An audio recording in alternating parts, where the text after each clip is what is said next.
Buenas tardes, hermanos, que el Señor los bendiga. ¿Cómo están? Nuevamente, hermano, pues aquí estamos para compartir la palabra del Señor. Amén. ¿Está gozoso? Gócese, alégrese, porque la palabra de Dios es vida, hermano, para nuestras vidas. Amén. Y bueno, pues estamos en un estudio de miércoles de Pedro, en el cual, hermano, pues Dios tiene cosas importantes que hablar para cada uno de nosotros. ¿Está usted dispuesto?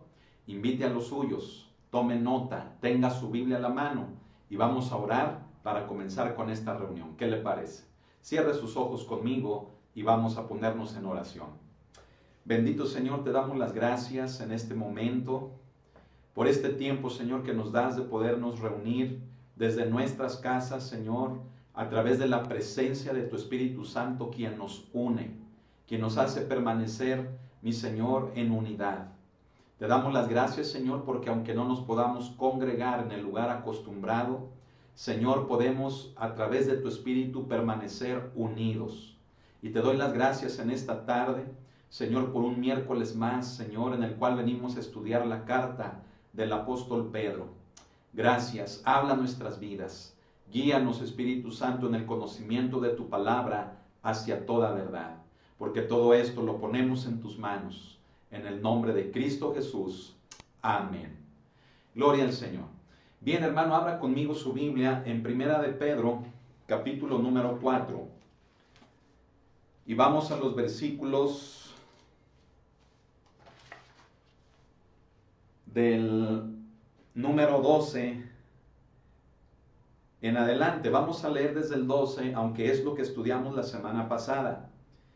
Pero vamos a leerlo para tomar el contexto de lo que estuvimos hablando y continuar hacia lo que Dios, hermano, el Señor tiene para nosotros en esta tarde. Amén. Así que Primera de Pedro capítulo 4, versículo 12 en adelante dice así: Amados, no os sorprendáis del fuego de prueba que os ha sobrevenido, como si alguna cosa extraña os aconteciese, sino gozaos por cuanto sois participantes de los padecimientos de Cristo, para que también en la revelación de su gloria os gocéis con gran alegría. Si sois vituperados por el nombre de Cristo, sois bienaventurados, porque el glorioso Espíritu de Dios reposa sobre vosotros. Ciertamente, de parte de ellos, Él es blasfemado, pero por vosotros es glorificado. Así que, ninguno de vosotros padezca como homicida, o ladrón, o malhechor, o por entremeterse en lo ajeno. Pero si alguno padece como cristiano, no se avergüence, sino glorifique a Dios por ello. Verso 17. Porque es tiempo de que el juicio comience por la casa de Dios. Y si primero comienza por nosotros, ¿cuál será el fin de aquellos que no obedecen al Evangelio de Dios? Y si el justo con dificultad se salva, ¿en dónde aparecerá el impío y el pecador? De modo que los que padecen según la voluntad de Dios, encomienden sus almas al fiel Creador y hagan el bien. Creo que la semana pasada, hermanos, tuvimos una enseñanza que, lejos de desalentarnos, hermanos, nos debe de ubicar. Nos debe de llevar, hermano, a estar sobrios en nuestra vida. Porque el entender el sufrimiento como parte de nuestra vida no debe de causarnos desilusión ni decepción, sino que nos debe, hermano, de llevar a un sentido más amplio de conocimiento y de madurez en la vida. Y más ahora que le conocemos a Él, ahora más que tenemos el conocimiento y que tenemos la presencia del Espíritu de Dios en cada uno de nosotros. Pedro nos exhorta, fíjese bien, una y otra vez, a hacer lo que debemos hacer. Pedro lo viene mencionando desde el principio. Él entendía lo importante que es que como cristianos realmente hagamos lo que se espera de cada uno de nosotros. Porque en sí Pedro veía el panorama, hermano, complicado. Veía que las cosas eran difíciles. Cuánto mejor ese panorama lo podríamos enfrentar de una manera más adecuada si nos dedicamos a hacer lo que se espera de nosotros. ¿Me estoy explicando? Entienda lo que Pedro, hermano, le quiere dar a entender la iglesia. Pedro le habla también a un conjunto de creyentes que iban a sufrir, hermano, la persecución, que iban a ver cómo les iban a despojar de todas las cosas, incluyendo no solamente de los suyos, de los que más amaban, sino literalmente, hermano, de todos sus bienes, de todas sus posesiones. La persecución era algo que se avecinaba a sus vidas. Entonces Pedro exhorta a aquel conjunto de creyentes a que, sabiendo que se avecina algo fuerte en sus vidas, que la mejor manera de enfrentarlo sea haciendo el bien. Y sabe, esa debe de ser la manera de pensar de nosotros los cristianos. Estamos sujetos a pruebas, estamos sujetos a adversidades, a muchas situaciones que van suscitándose precisamente en nuestra vida. ¿Y por qué no mejor estar bien preparados para enfrentar estas haciendo lo que realmente como hijos de Dios debemos de hacer? ¿Sabe? Podemos dedicarnos a hacer lo malo y eso va a traer, hermano, un sufrimiento, va a traer consecuencias a nuestra vida. Pero ello no significa que las pruebas, que el sufrimiento, que la aflicción lo podamos alejar de nosotros, sino que lo podemos enfrentar mejor antes que haciendo lo malo, mejor haciendo lo bueno. Eso es lo que Pedro, hermano, quería establecer en el corazón de la iglesia. Y creo que es algo, hermano, que hoy en día nosotros también necesitamos. ¿No lo cree? Necesitamos tener la fuerte determinación que ante las situaciones que vengan a la vida, que vengan a nuestras vidas, hermano, las enfrentemos haciendo, respondiendo de la mejor manera con base a lo que se espera de nosotros que conocemos de Dios. ¿Sabe? Esto que acabo de mencionar, el hecho de conocer de Dios, es algo, hermano, que nos da mucha responsabilidad. Y el día de hoy, hermano, vamos a tocar ese tema. Entendiendo más o menos el contexto, hermano, o recordando más o menos de una forma breve el contexto de la semana pasada, que si usted no vio el estudio, yo le invito a que lo busque, ¿sí? Es el de la semana pasada, hace 8 días, miércoles. Véanlo, porque es importante entender el por qué sufrimos, el porqué de las adversidades en la vida. De ello también vamos a hablar un poco hoy. Pero vamos haciéndolo, hermano, entrando al versículo que corresponde, hermano, que continúa donde nos quedamos. Y este, hermano, es el verso 17. Así que vuelva a leerlo conmigo. Verso 17 de Primera de Pedro, capítulo 4. Amén. Nuevamente vamos a darle lectura al verso. Dice: porque es tiempo de que el juicio comience por la casa de Dios. Y si primero comienza por nosotros, ¿cuál será el fin de aquellos que no obedecen al Evangelio de Dios? Pedro nos enseña en este versículo que era necesario que el cristiano, hermano, debiera de hacer lo que es bueno. No solamente por el contexto de lo que ya mencionamos en relación a enfrentar las situaciones adversas de la vida, sino ahora porque Pedro nos señala que hay un juicio y que este juicio, hermano, comienza por la casa de Dios. Entonces, si el juicio comienza, hermano, por la casa de Dios, los que estamos en la casa de Dios debemos, hermano, de responder en nuestra vida como debe de ser. No, hermano, engañarnos, no responder de una manera contraria, sino que Pedro nos hace en primer lugar conscientes de que los hijos de Dios, hermano, van a estar sujetos a un juicio. Y este juicio es antes, fíjese bien, antes que cualquier otra persona en el mundo por causa de ser hijos. ¿Y qué mejor enfrentar ese juicio haciendo lo que se espera de nosotros? Esto es, hermano, lo que Pedro nos trata de entender. Fíjese bien, tenemos el privilegio de ser hijos de Dios. Usted puede decir amén. Usted puede decir que es una hija o un hijo de Dios. Gloria al Señor. Ahora escuche esto. Lo que también, hermano, junto, o lo que también viene con el hecho de que somos hijas e hijos de Dios, ¿sabe qué es? Si entre muchos otros privilegios, uno, que lo debemos de ver así, ¿sabe cuál es? El que el juicio, hermano, comienza por la casa de Dios, comienza con nosotros sus hijos. Y escuche esto, dentro de esos privilegios, ese juicio, hermano, será algo que Dios no pasará por alto. ¿De qué tipo de juicio estamos hablando? ¿A qué nos referimos, hermano, con todo esto? Vamos avanzando, ¿qué le parece? Fíjese bien, hasta este momento entendemos que si el juicio ha de comenzar, ha de recaer sobre la casa de Dios, sobre los hijos de Dios, Pedro, hermano, también aquí vemos que él hace una pregunta, dice, ¿cuál será el fin de aquellos que no obedecen al Evangelio de Dios? O sea, ¿cuál será el fin de todos aquellos que han sido desobedientes a la invitación y a los mandamientos de Dios? ¿Entiende la pregunta de Pedro? Si el juicio comienza por los hijos, por la casa de Dios, y ese juicio va a ser severo, ¿en dónde se deja a aquellos que han rechazado la gracia, que han sido desobedientes, que han renunciado a los mandamientos de Dios? ¿Se da cuenta, hermano, de la gravedad de todo esto? Quiere decir entonces que todo ser humano va a responder ante un juicio. Pero si somos hijos de Dios, ese juicio va a comenzar primeramente por nosotros. Y esto nos indica una cosa muy importante, que si el juicio comienza por los hijos de Dios, si Dios no pasa por alto la conducta de sus hijos, ¿qué será? El juicio que se lleve a cabo con aquellos que han desobedecido, que le han rechazado, que han endurecido su corazón hacia Dios. ¿Se da cuenta de ello? ¿Se da cuenta de la gravedad, hermano, que involucra a prácticamente todos los seres humanos?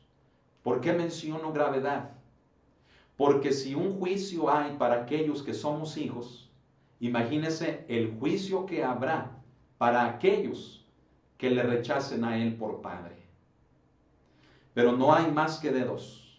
Escuchen, no hay más que de dos cosas. Una, o llevamos a cabo ese juicio como hijos de Dios, o llevaremos a cabo ese juicio no como hijos de Dios. ¿Qué cree usted que sea mejor? ¿Cuál juicio cree usted que sea mejor?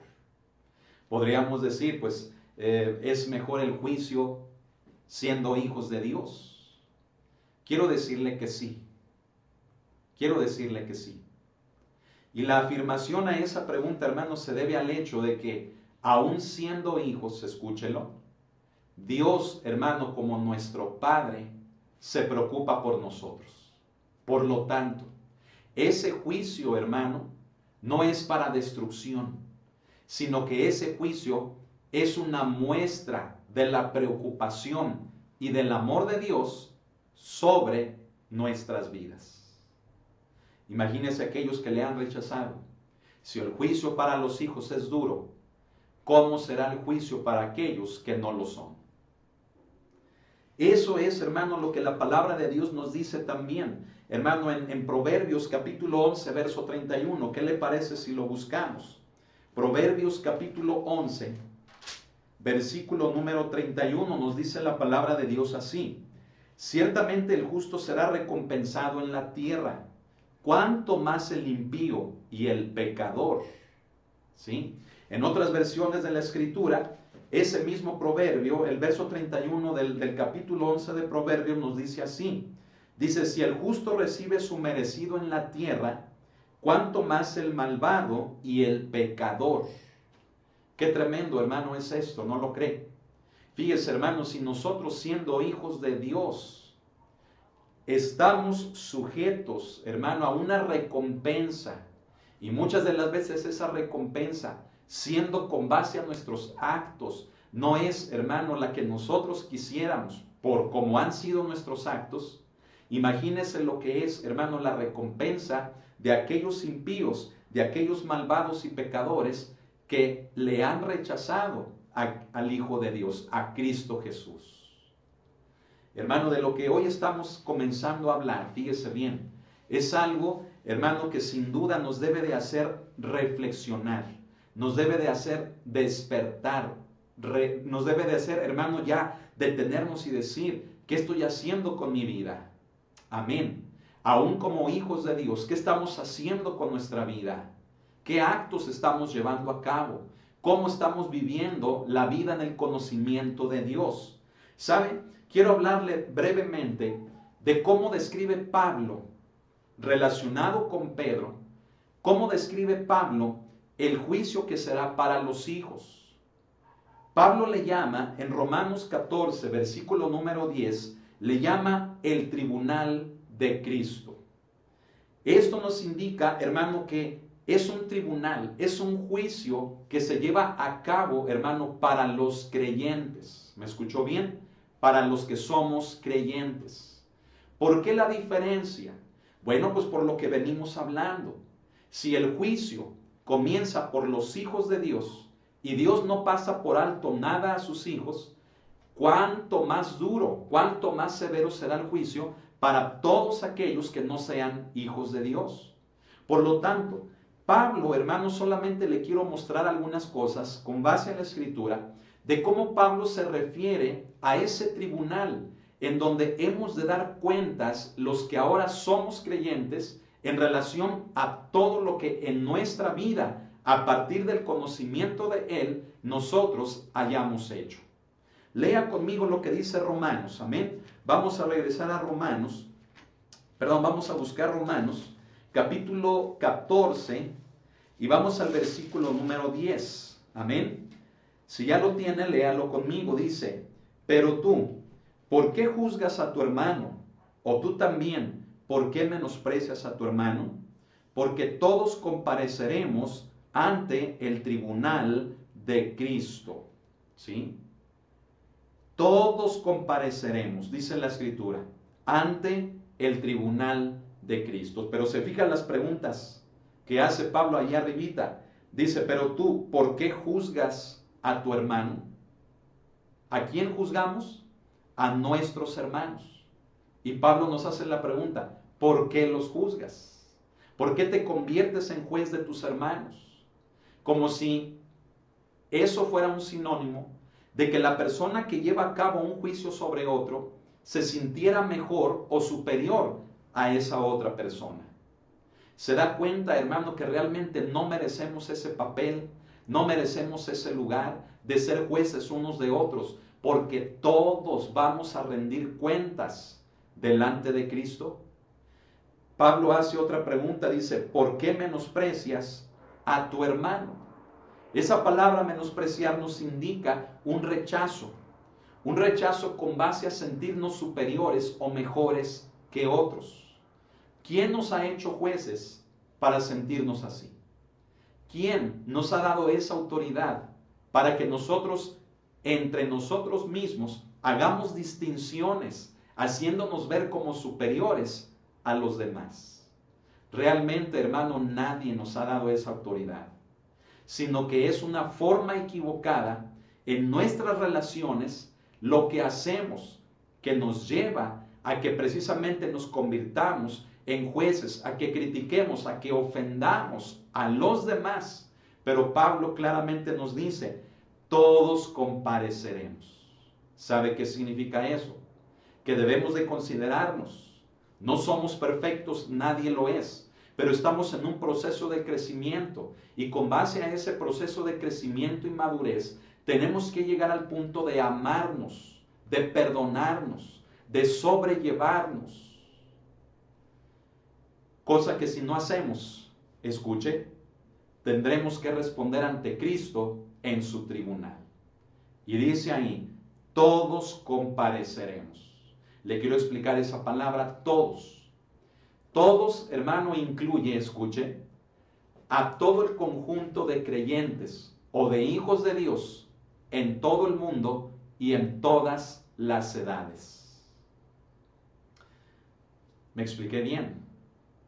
No habla, hermano, de todo el mundo, sino que habla de todos los que hemos sido creyentes a lo largo de todos los siglos, a lo largo de todas las edades, en Cristo Jesús. Entonces, todos nosotros, escuche, vamos a comparecer ante el tribunal de Cristo. Pero yo quiero decirle algo, que ya lo mencioné. Este tribunal de Cristo no es para condenación, no es, hermano, para castigo, sino que siendo creyentes y teniendo la salvación, hemos de responder ante Cristo Jesús qué hicimos mientras estuvimos en este cuerpo, es decir, mientras estuvimos en esta vida. Se ha preguntado, hermano, ¿qué es lo que hacemos todos los días? ¿Por qué lo hacemos? ¿Por qué decidimos? ¿Por qué reaccionamos así? ¿Por qué no ablandamos nuestro corazón? ¿Por qué no lo cambiamos? Y sabe una cosa, de todo eso le tendremos que responder a Cristo Jesús.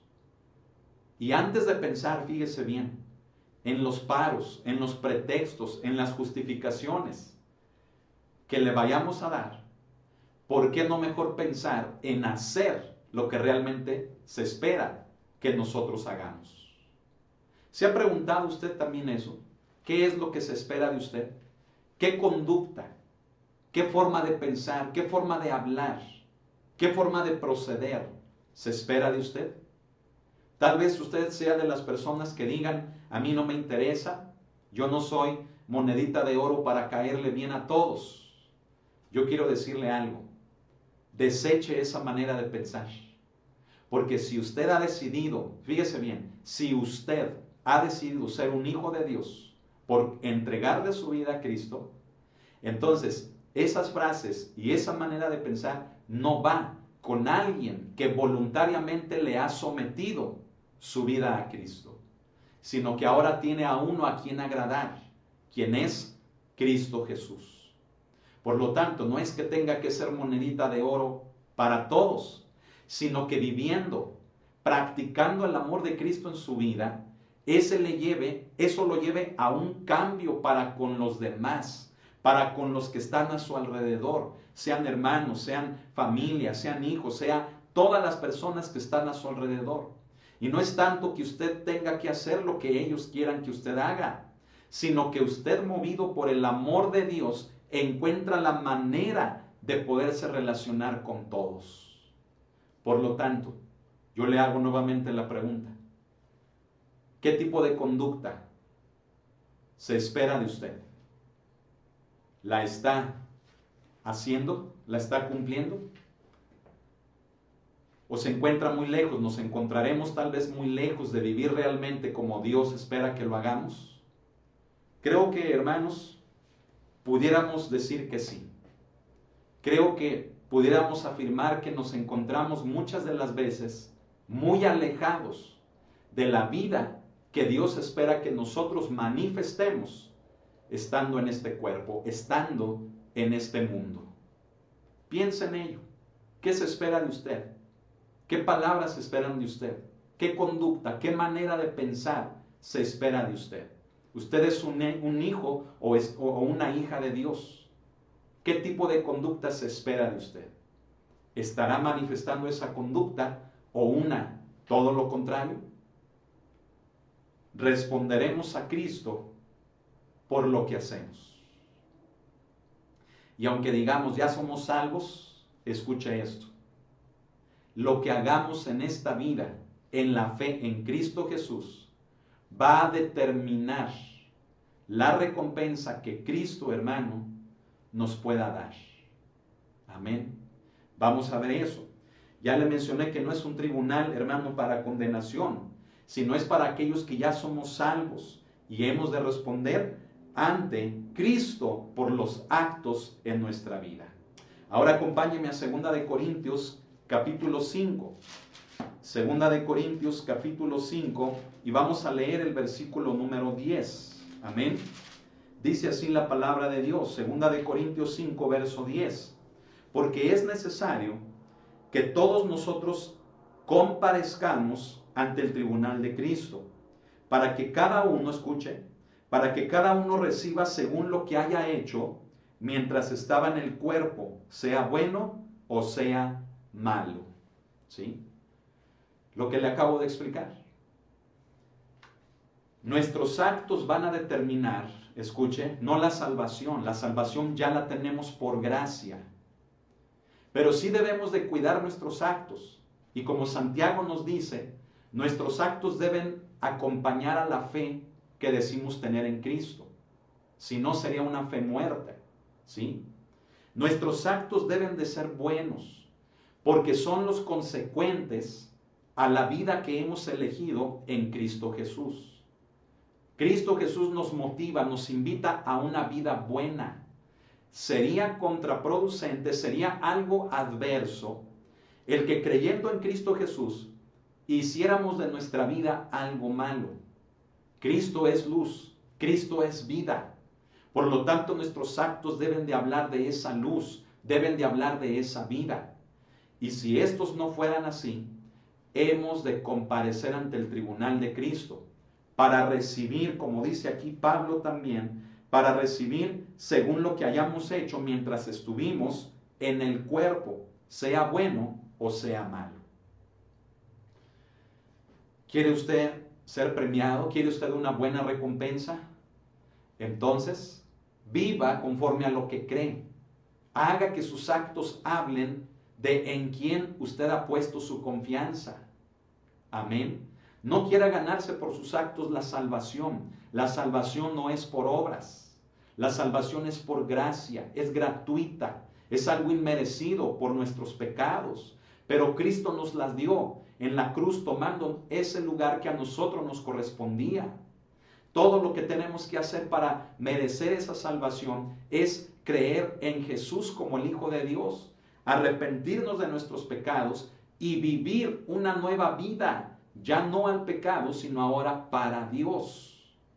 Y todo lo que hagamos en esa vida, en nuestros actos, en esa vida, de todo ello hemos de responder delante de Cristo en su tribunal. Quiero decirle, hermano, que este tribunal de Cristo, póngame mucha atención, se va a llevar a cabo, hermano, cuando estemos con Él. Amén. Hemos hablado, hermano, en los jueves del Instituto Bíblico, que durante el periodo, hermano, de la gran tribulación, la iglesia está, hermano, en el tribunal de Cristo, los creyentes. Ahora escuchen, esto también confirma el hecho, póngame atención de lo que Pedro dice. Pedro dice, hermano, que es necesario que el juicio comience, o sea, inicie por la casa de Dios. Sabe que esas palabras concuerdan con el hecho de que antes de que se lleve a cabo el juicio final, es decir, el juicio ante el gran trono blanco, que es el juicio final, en el que todo ser humano, desde el principio y hasta el fin, ha de responder, ha de comparecer ante Dios, escuche, es necesario que primero se lleve a cabo, en palabras de Pedro, el juicio por la casa de Dios. Y lo podemos relacionar bíblicamente con el acto, hermano, del tribunal de Cristo, en donde Cristo, hermano, cuando toma a su iglesia y la tiene con Él en el cielo, fíjese bien, comienza por su casa, por sus hijos, en este tribunal, a pedir cuentas de lo que hayamos hecho mientras estuvimos en este cuerpo. No sé si me estoy explicando, hermano. Pero lo que Pedro nos dice, comparado con lo de Pablo, concuerda. El tribunal de Cristo es cuando estemos con Él. O sea, el tribunal de Cristo, hermano, no es aquí en vida. Es una vez que Dios nos llame a su presencia o sea que Cristo venga por su iglesia. Ese tribunal de Cristo se lleva a cabo en el cielo y recibiremos la recompensa según lo que hayamos hecho. Es el primer juicio, por así llamarlo, es el primero que se realiza con base a lo que Pedro dice, porque es necesario que el juicio comience por la casa de Dios. Y posteriormente, el juicio ante el gran trono blanco es algo que posteriormente se va a llevar a cabo con todos los seres humanos desde el principio hasta el último día. Todos. Así que, ¿está usted preparado? ¿No cree que necesitamos, no cree que debemos, considerando este tema, hermano, cambiar nuestro proceder? Cambiar lo que hablamos, lo que pensamos, lo que hacemos, aún lo que sentimos. Cambiarlo, hermano, ¿por qué? Porque hemos de comparecer ante el tribunal de Cristo. Ahora, yo le estoy hablando, hermano, de lo que Pablo nos menciona, en comparación también con lo que Pedro nos está enseñando, de que el juicio comienza por la casa de Dios. Pero hay algo más, hermano, que si usted me permite, yo le quiero explicar con base a lo que estamos estudiando en Primera de Pedro, capítulo 4, verso 17, 18 y 19. ¿Y qué es? Yo lo relacioné bíblicamente con el tribunal de Cristo del cual Pablo, hermano, nos habla. Pero ahora quiero hablarle, fíjese bien, tanto de lo que Pedro se refiere también como Pablo en muchas de sus cartas. Del por qué, hermano, el cristiano, escuche, sufre en vida. Porque el tribunal de Cristo es algo que vamos, hermano, a comparecer cuando estemos con Él. Responder de lo que hagamos aquí. Pero ¿qué hay, hermano, de todo lo que vivimos, valga la redundancia, en vida? De las pruebas, del sufrimiento, de las aflicciones, de las situaciones, hermano, tan adversas que vienen a nuestra vida. ¿Qué hay de todo eso en vida de los hijos de Dios? ¿Sabe? Hay mucho que decir, hermano, también en relación a esto. Y volvemos a lo que en un principio comentamos.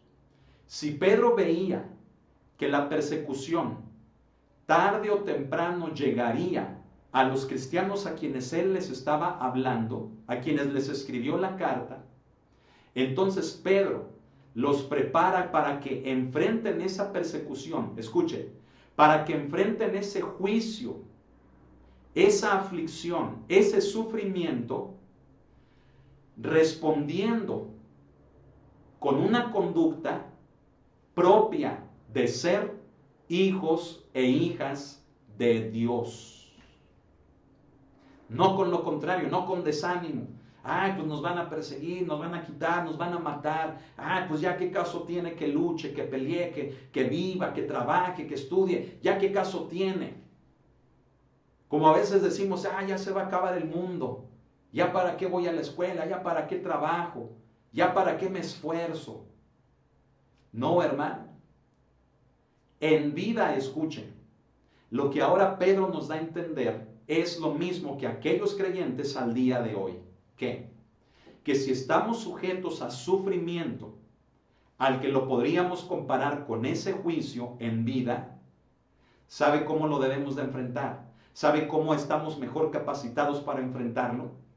Haciendo, escúcheme, haciendo lo que nos corresponde como hijos e hijas de Dios. No con una conducta contraria. Si haciendo lo malo, hermano, escuche, el juicio va a ser muy severo. Y si aún haciendo lo bueno va a haber juicio, hermano, pues mejor optemos por hacer lo bueno. Si de las pruebas, en otras palabras, si de las pruebas nadie se salva, qué mejor que enfrentemos las pruebas haciendo lo bueno que haciendo lo malo. Y no cambiemos nuestra manera de pensar. Como muchos que dicen, bueno, pues si de todas formas todo es malo, todo el panorama se ve malo, pues entonces ¿para qué hago lo bueno? No, no vayamos por allí, porque ello nos va a hundir todavía más en ese dolor, en esa amargura de esos problemas. Mejor hagamos que lo malo en nuestra vida valga la pena teniendo la actitud y el comportamiento consecuente y que se espera de los que nos hacemos llamar hijos e hijas de Dios. Amén. Ahora, hermanos, fíjese bien, si Pedro en versículos anteriores nos enseñó a que el sufrimiento de todas formas viene a la vida de todo ser humano, hagamos, según Pedro en la Escritura, él nos enseñó la semana pasada, que hagamos que ese sufrimiento, bueno, pues sea por algo bueno, sea por el hecho del nombre de Cristo, sea por causa de ser cristianos y no, hermano, de lo contrario. En otras palabras, si de nadie, si del sufrimiento nadie se salva, pues qué mejor que enfrentemos haciendo lo bueno. O que el sufrimiento venga porque hagamos lo bueno. Porque si haciendo lo bueno, fíjese bien, sufrimos, imagínese el sufrimiento que sería haciendo lo malo. Y se fijó que Pedro nos da una lista, dice, como homicidas, como ladrones, ¿verdad? Ahí lo menciona. Dice que como homicidas, como ladrones, como malhechores o como entremeterse en lo ajeno. Fíjese, va de lo más grave hasta lo más, por así llamarlo, más leve, ¿sí? Un homicida, un ladrón, un malhechor o por entrometerse en lo ajeno. O sea, si viene sufrimiento cuando hacemos lo malo, pues que venga sufrimiento porque hacemos lo bueno.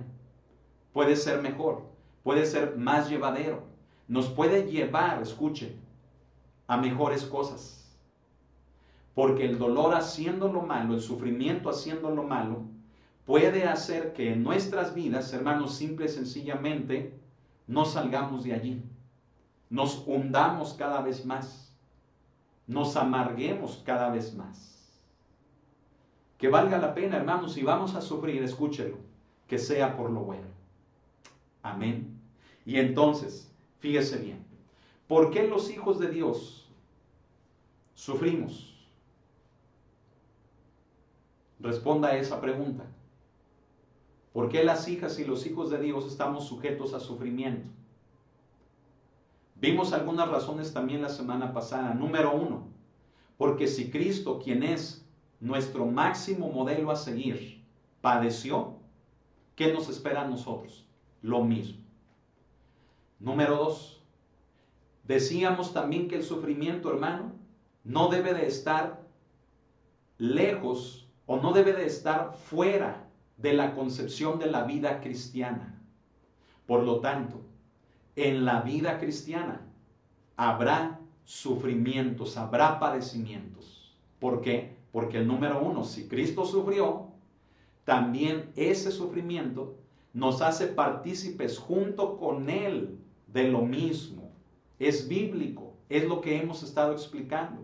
Y veíamos que Pablo a los filipenses les menciona que por ahí andan algunos que son enemigos de la cruz de Cristo. Y recuerda eso, la cruz es el sufrimiento de Cristo.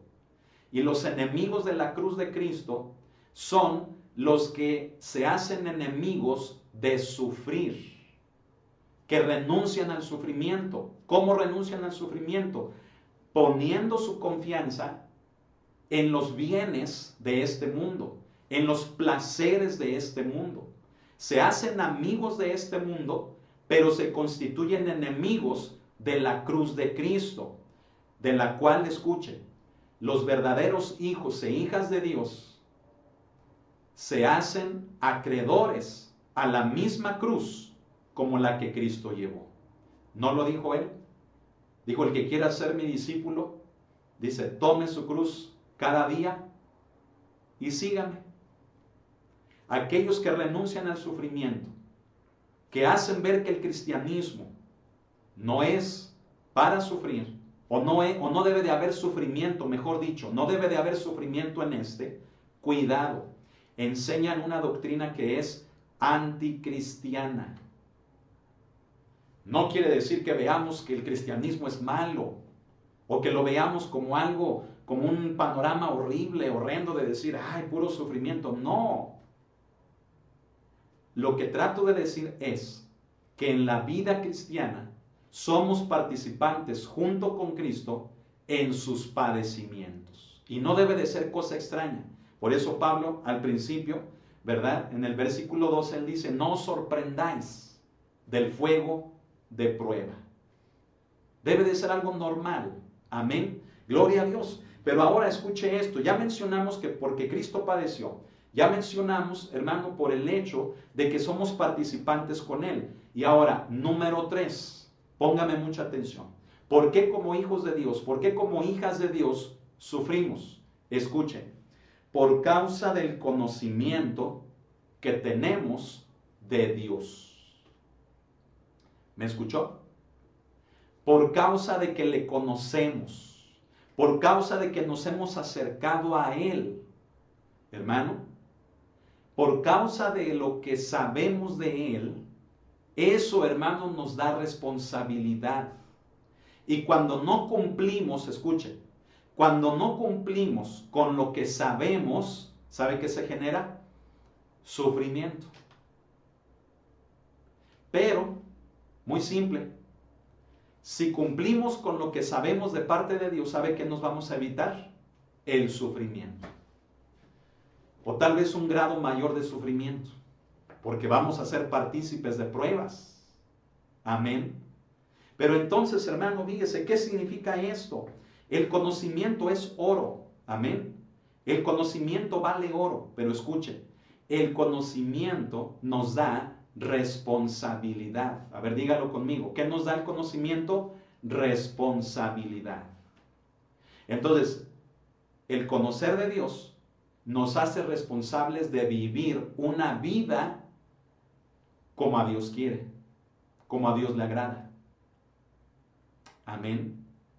Por causa de lo que yo sé de Dios, me impone una necesidad, escuche, de vivir conforme al conocimiento que tengo de Dios. ¿Se da cuenta entonces por qué muchos cristianos se amargan? Ahí le va, se lo voy a decir por qué. ¿Sabe por qué muchos cristianos renuncian a la vida cristiana? ¿Sabe por qué se amargan? Porque dicen, ¿por qué? No se puede vivir así. No se puede ser tan santo para vivir una vida cristiana. ¿Por qué? Pues porque les gusta lo malo. Porque les gusta el pecado. Y como saben lo que Dios quiere, pero por el otro lado no lo quieren hacer, ¿qué produce eso? Sufrimiento, el trato de Dios. Lo que Pedro llama, que también aquí entra, no solamente lo que vamos a vivir cuando estemos ya en el cielo con Él, sino lo que vivimos aquí en la tierra, el juicio de Dios. O sea, no lo vea como ese juicio, como si Dios nos odiara, no. Sino es el trato, escuche, el trato de Dios sobre sus hijos. ¿Por causa de qué? Por causa de esta tercera cosa que mencionamos, por causa del conocimiento que tenemos de Dios. Mire, por ponerle un ejemplo, acompáñeme ahí adelantito a 2 de Pedro, en el capítulo 2, versos 20 y 21. Amén. Fíjese, vamos a darnos cuenta de lo que la palabra de Dios, hermanos, aquí nos muestra. Amén. 2 de Pedro, capítulo 2, versículos 20 y 21. Escúchelo, léalo conmigo. Dice, ciertamente, si habiéndose ellos escapado de las contaminaciones del mundo por el conocimiento del Señor y Salvador Jesucristo, enredándose otra vez en ellas, dice, son vencidos. Su postrer estado viene a ser peor que el primero. 21. Porque mejor les hubiera sido no haber conocido el camino de la justicia, que después de haberlo conocido, volverse atrás del santo mandamiento que les fue dado. El contexto de lo que Pedro dice en su segunda carta, en lo que acabamos de leer, se refiere a aquellos falsos maestros, aquellos falsos profetas, ¿sí? Obreros fraudulentos, ¿sí?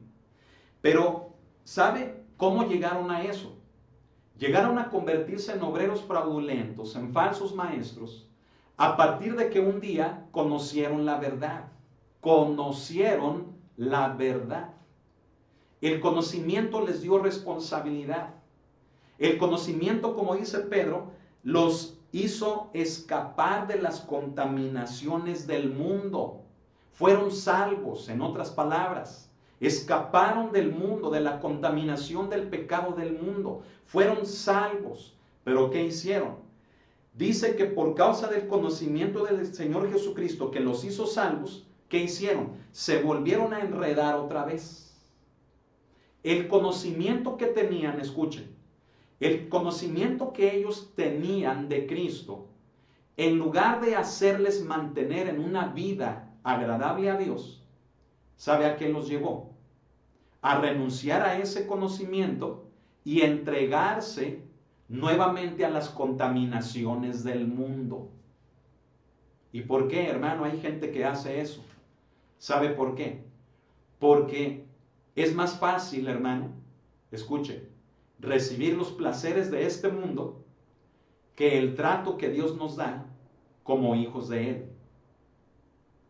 Para mucha gente, aun siendo cristiana, es más fácil aceptar lo que el mundo le dé que aceptar lo que Dios le dé en su vida. Porque lo que Dios le da en su vida muchas de las veces se lo da con el propósito de limpiarlo, de quitarle la contaminación. Es un trato especial de Dios en nuestras vidas, en el que muchas de las veces, hermano, es doloroso. Nos produce, hermano, aflicción. Y cuando el hombre no lo entiende, no lo ve con el propósito de lo que Dios está haciendo, ¿sabe qué hace? Renuncia a lo que sabe de Dios. Lo que supo de Dios, escuche, lo que supo de Dios lo hace responsable para que cumpla con la vida que Dios le agrada. Al no cumplirla y al renunciar a ello, el hombre vuelve a contaminarse, a ensuciarse en el pecado. Pero yo le voy a decir una cosa, aunque aparentemente esa vida de volver al pecado y de revolcarse en la contaminación, aparentemente les causa gozo, no es así. Aunque aparentemente usted vea que aquellas personas que buscan los favores de este mundo antes que los de Dios, aunque usted aparentemente los vea que gozan, que disfrutan, no es así. No solamente en vida tienen dolor y sufrimiento, sino que si no se arrepienten, el que les espera. ¿Por qué cree, hermano, que en el verso 22 Pedro termina diciendo esto? Dice, pero les ha acontecido lo del verdadero proverbio. El perro vuelve a su vómito y la puerca lavada a revolcarse en el cieno. Porque Pedro dice, mejor les hubiera sido no haber conocido. Porque una vez que conocieron, el conocimiento los hizo responsables delante de Dios. Conocimiento de vivir una vida que a Dios le agrade. Pero al no quererla vivir, sino renunciar a ella para seguir a este mundo, entonces por eso Pedro dice, mejor sería que no hubieran conocido. Porque por causa del conocimiento les espera un trato muy severo. Y al final en el 22 Pedro lo compara, ¿verdad? Es como dice, como el perro que vuelve a su vómito y la puerca lavada a revolcarse en el lodo. Habiendo sido limpiados, habiendo disfrutado de la gracia, de la salvación, no se conformaron con ella para vivir una vida que a Dios le agrade, renunciaron a ella y volvieron al pecado. Ahora entiende por qué los hijos de Dios tenemos el trato de Dios, por el conocimiento. Pero vea el trato de Dios como se lo voy a mencionar. Escúcheme, póngame mucha atención. ¿Sabe qué es el trato de Dios en la vida nuestra? Es la máxima manifestación de su amor para con nosotros. ¿En qué vemos el amor en ese trato? ¿Saben qué? Escúchenlo. En que Dios nos está llamando la atención para que no caigamos en una vida de pecado nuevamente de la cual salimos. Y por causa de lo que conocemos de Él, Dios, hermano, nos alerta y nos dice, ven, y por ahí no, y por ahí no, y ven, y suena, hermano, esas llamadas de atención en nuestra vida. Ese es el trato de Dios que viene a nosotros por amor, para que no caigamos en una vida de desobediencia de la cual, hermano, vivimos en otro tiempo. El conocimiento de Dios, hermano, nos da responsabilidad.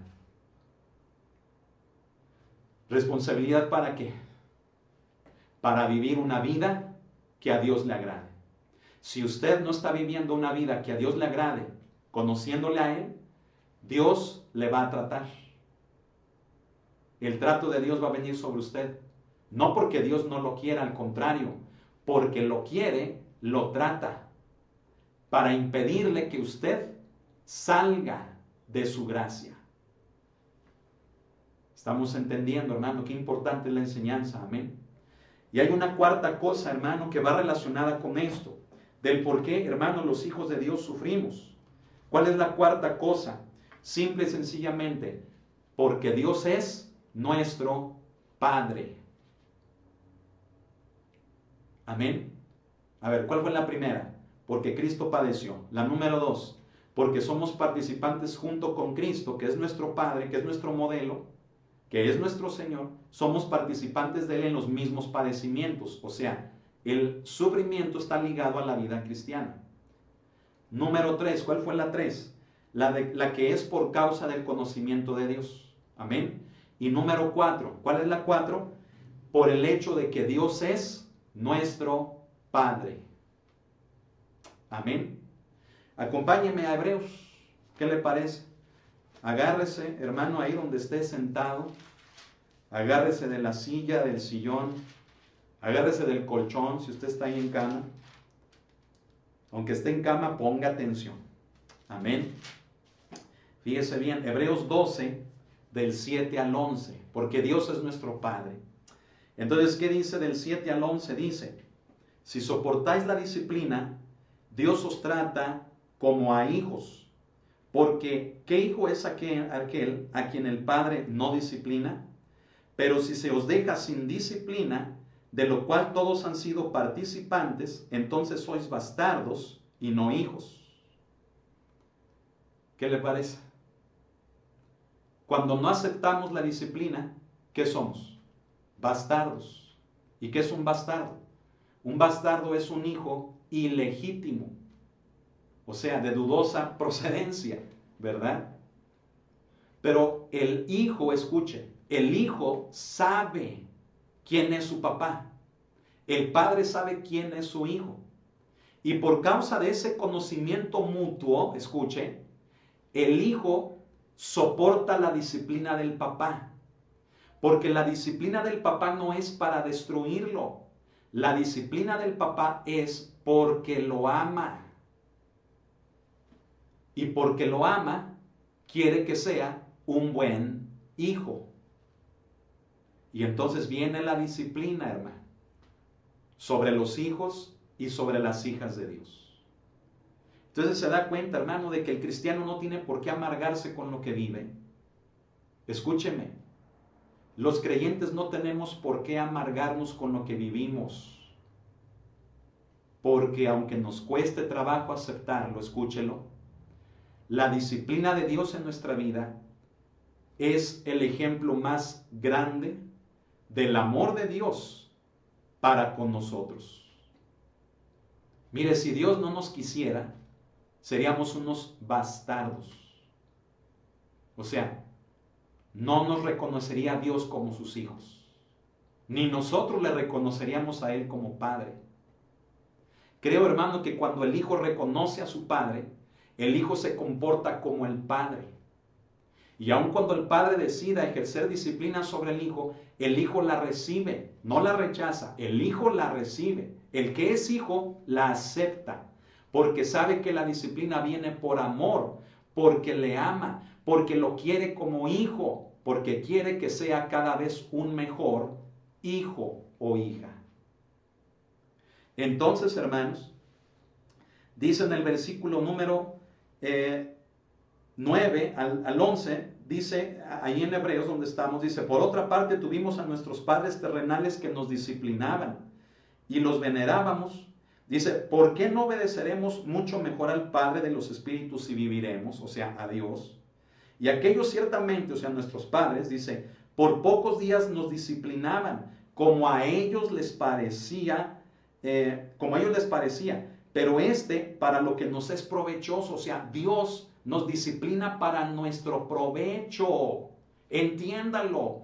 Dios no ha permitido pruebas en su vida para que usted se quite la vida, para que usted renuncie al deseo de vivir, para que usted se queje y se amargue y se endurezca y se haga rebelde y se aleje de Él.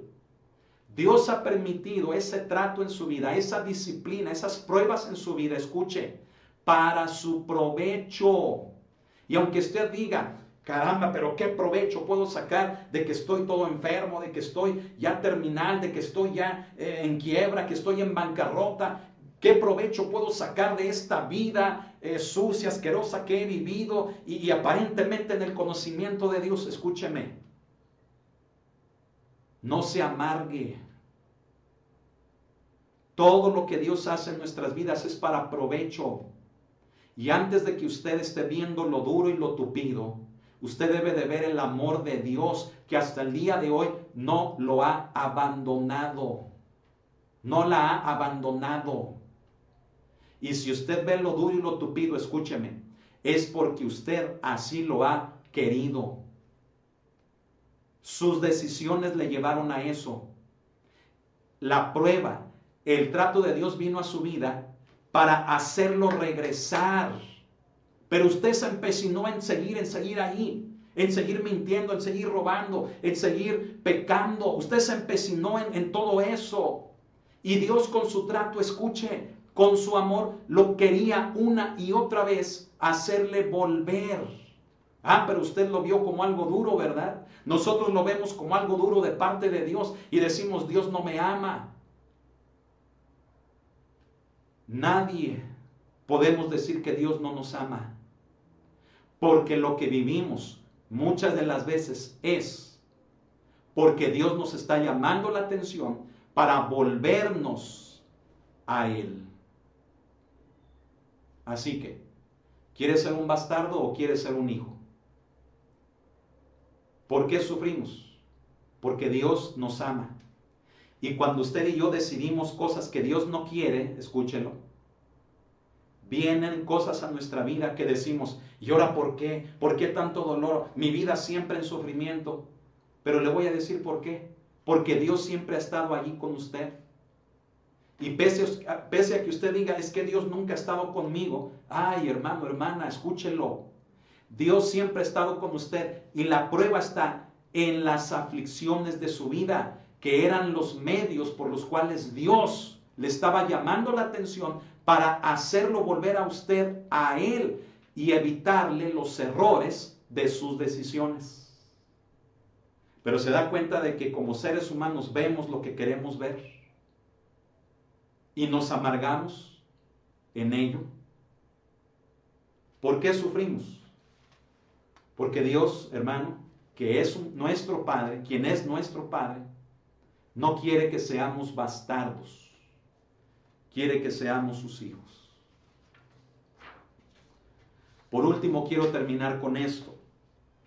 Volviendo a Pedro, ahí en Primera de Pedro 4, hermano, en el verso 18 y 19, Pedro nos hace reflexionar en que si para nosotros como hijos de Dios la vida ha sido difícil en vida, ¿qué es para los incrédulos? ¿Qué es para los que le han negado a Él? No se deje engañar. Tal vez usted los ve, pero es que les va bien, pero es que lo disfrutan, pero es que se van de vacaciones, pero es que tienen dinero, pero es que son felices. Mire, no se engañe. Si para el Hijo de Dios hay sufrimiento, ¿qué será para todos ellos? Y en el verso 19, Pedro termina diciendo, de modo que los que padecen según la voluntad de Dios, encomienden sus almas al fiel Creador y hagan el bien. Con esto quiero concluir. ¿Qué dice Pedro? Dice, así que los que sufren, de modo que los que padecen, según la voluntad de Dios, ¿sí? O sea, los que sufren por lo bueno, ¿sí? ¿Qué dice Pedro? Dice, encomienden su voluntad a Dios. O sea, el sufrimiento va a llegar, querramos o no. ¿Qué tenemos que hacer? Encomendar nuestra vida a Dios. Esa palabra encomendar es la misma, hermano, que Jesús utilizó en Lucas 21:46. Cuando Él dijo, Padre, en tus manos encomiendo mi espíritu. ¿Sabe que esa palabra, hermano, en el original griego, es una palabra que es un término técnico para depositar dinero con un amigo de confianza? La palabra griega es paratitestai, que significa depositar dinero con un amigo de confianza. En la antigüedad eso se hacía. No había bancos donde la gente guardara su dinero. ¿Sabe dónde lo guardaba? Con un amigo, ni siquiera con un familiar, con un amigo, una amistad de confianza, ¿sí? Lo depositaban con él. ¿Sabe qué hacía el amigo? El amigo lo podía invertir en su hacienda, en sus negocios, sabiendo que cuando quien se lo dio, su amigo que se lo dio, se lo pidiera, él se lo tendría que regresar íntegro, hasta el último centavo. Escuche esto. Sea que el amigo que recibía el dinero muriera, escuche, los hijos de este estarían obligados a regresarle el dinero cuando el otro se lo pidiera. ¿Qué pasaba?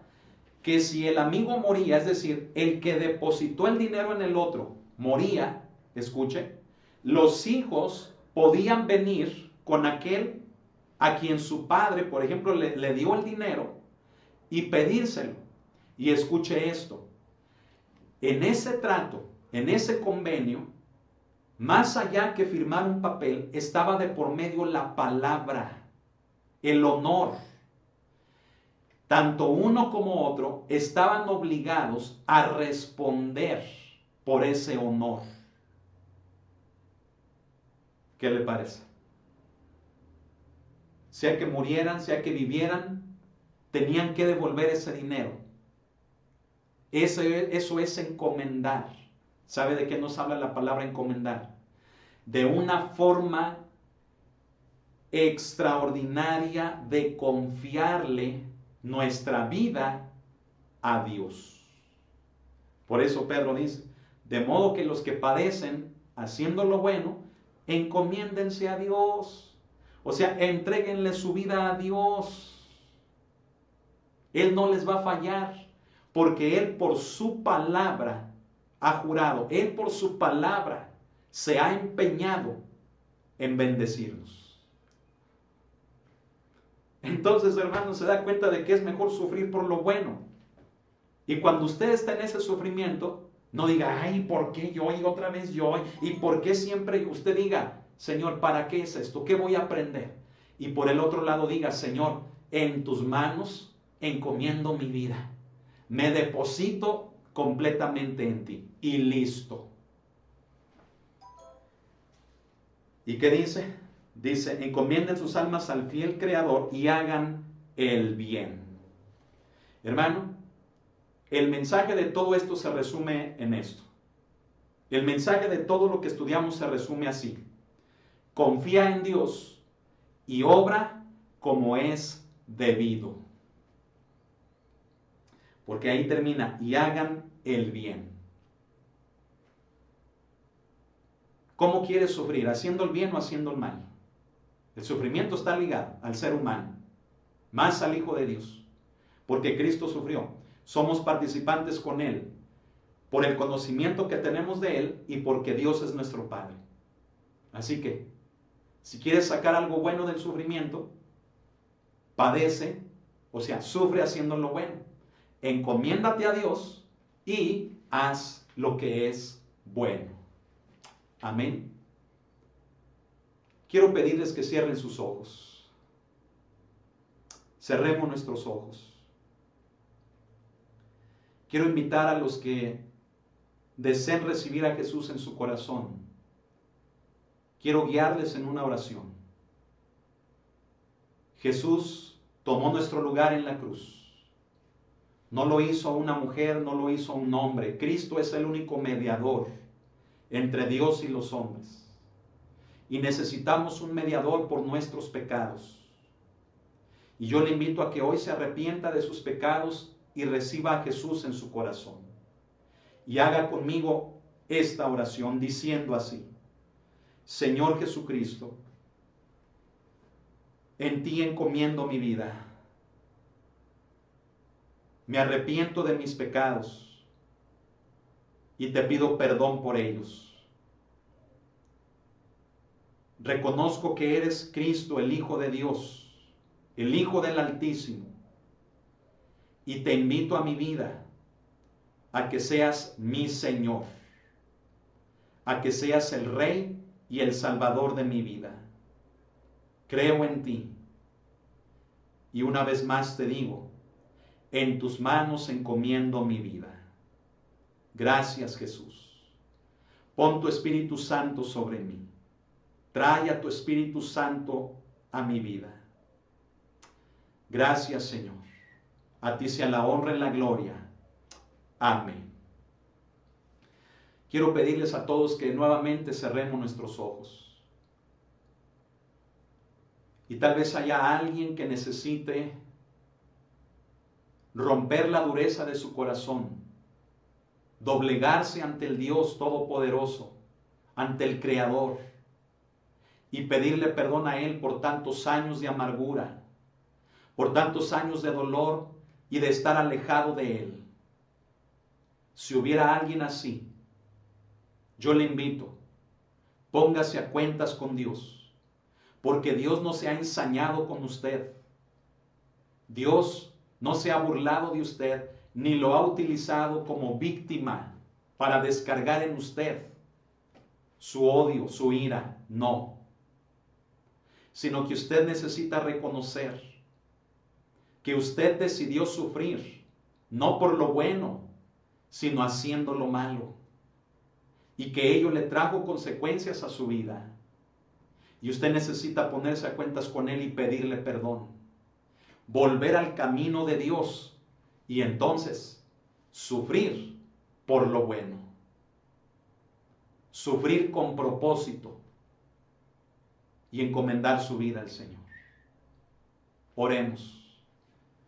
Señor, te pedimos perdón por nuestros pecados. Te pedimos perdón por nuestras decisiones. Perdónanos, Cordero de Dios, porque nos alejamos de ti, nos endurecimos, nos amargamos y nos separamos, Señor, de ti. Sufrimos las consecuencias de nuestros actos, pero ahora queremos reconciliarnos nuevamente contigo, pidiéndote perdón. Y queremos ahora, Señor, entendiendo que si el sufrimiento viene a nuestra vida, verdaderamente este venga porque hagamos lo bueno, por ser cristianos. Ya no queremos el sufrimiento que viene por lo malo, sino que si haciendo lo bueno hemos de sufrir, que así sea.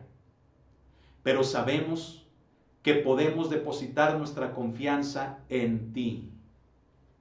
En ti encomendamos nuestras vidas. Y hoy nos decidimos a hacer lo que es bueno. Hoy decido hacer lo que es bueno. Díganlo, hermano, con sus ojos cerrados, diga: hoy decido hacer lo que es bueno, por causa de que soy una hija o un hijo de Dios. Aleluya, aleluya. Ministra a la iglesia, Señor, ministra a todos mis hermanos. Con tu Espíritu Santo ministrale, Señor. Quebranta la piedra, Señor, que tu palabra sea ese martillo que rompa, Señor, la piedra, la dureza de nuestro corazón. Cámbianos, transfórmanos, Señor. Ministra, Señor, a tus hijas y a tus hijos en todo lugar donde nos vean. Ministrales con la potencia de tu Espíritu Santo y llevándonos a una comprensión mejor de tu palabra, que podamos vivir haciendo lo que es bueno. Gracias, Señor Jesús. Ministra. Gracias, Señor Jesús. A ti sea la honra y a ti sea la gloria por siempre. Amén, Señor. Amén. Gloria a Dios, hermano. Gócese, hermano. Dele un aplauso al Señor. Amén. Gócese con Cristo Jesús. Mire, vamos a sufrir, hermano, pero vamos a sufrir haciendo lo bueno. Amén. Y en ello no hay amargura, en ello hay victoria, hermano. Amén. Así que levántese en el nombre de Cristo. Pídale perdón a Dios si necesita seguir haciéndolo. Pero deje que el Espíritu Santo le guíe, lo llene, lo sane y lo acerque nuevamente al camino de Dios. Amén. Le amamos en el amor del Señor. Cuenta con nosotros. Si en algo más le podemos servir, cuenta con nosotros. Amén. Gloria al Hijo de Dios. Aleluya. Gócese. Amén. Gloria a Dios. Bien, hermanos, reciban la bendición del Señor, ¿verdad? De su Santo Espíritu en todo lugar donde llegue su palabra. Estén atentos, hermanos, estamos viendo si ya este domingo 7 de junio regresamos a congregarnos en respectivos horarios y con respectivos cuidados. Para todos es sabido aquí en el estado de Aguascalientes que por las noticias se nos informa de que estamos en el punto de máximo riesgo de la pandemia, ¿verdad? Entonces, hermanos, créanme que estamos orando para tomar la mejor de las decisiones. No les he hecho saber el horario. Si Dios quiere, lo haré en estos días y ya les estaré comunicando, confirmando si nos vemos el domingo o no en la iglesia. De lo contrario, escúcheme, hermano, iglesia local y todos los hermanos en Cristo, no se pierdan las transmisiones. ¿Se da cuenta qué importante enseñanza Dios tiene? No se las pierda. Amén. Yo le exhorto, no deje caer las palabras de Cristo a tierra. Vea las transmisiones. Amén. Gloria al Señor. Entonces, hermano, pues esté atento a lo que vayamos a estar anunciando en los próximos días. Amén. Que el Señor le bendiga. Déjeme orar. Cristo, te pido que tu paz y tu gracia sea sobre cada uno de nosotros. Que la comunión con tu Santo Espíritu esté presente en nuestras vidas. Líbranos del mal. Líbranos de esta plaga, Señor, de esta pandemia, conforme a tu voluntad. En tu nombre te lo pedimos. Levanta, Señor, a tu iglesia, Señor, y que podamos ser uno en ti. Gracias. En el nombre del Padre, del Hijo y del Espíritu Santo te damos la honra y la gloria, Cristo Jesús. Amén y amén. Gloria al Señor. Disfruten lo que queda de la noche. Mañana, si Dios lo permite, jueves de los últimos tiempos. No se pierda el estudio. Amén. Y corra, comparta la palabra, ya sea por Facebook o por YouTube. Amén. Compártala, hermano, a todo mundo. Amén. Que la palabra sea de bendición. Bien, hermano, saludos desde Mérida, Oaxaca, Coatepec, Veracruz, Estado de México, Nuevo Vallarta, hasta Estados Unidos. A la amada iglesia de San Ignacio, siempre presente. Hermanos, Dios me los bendiga, les amamos a todos. Y a la iglesia local. Iglesia local, no se olvide de sus compromisos con el Señor para el sostenimiento de la obra. Amén. Que el Señor les bendiga. Nos vemos el día de mañana, si Dios así lo permite, y comparta la palabra de Dios. Que esta sea de bendición. Que el Señor le guarde. Hasta mañana.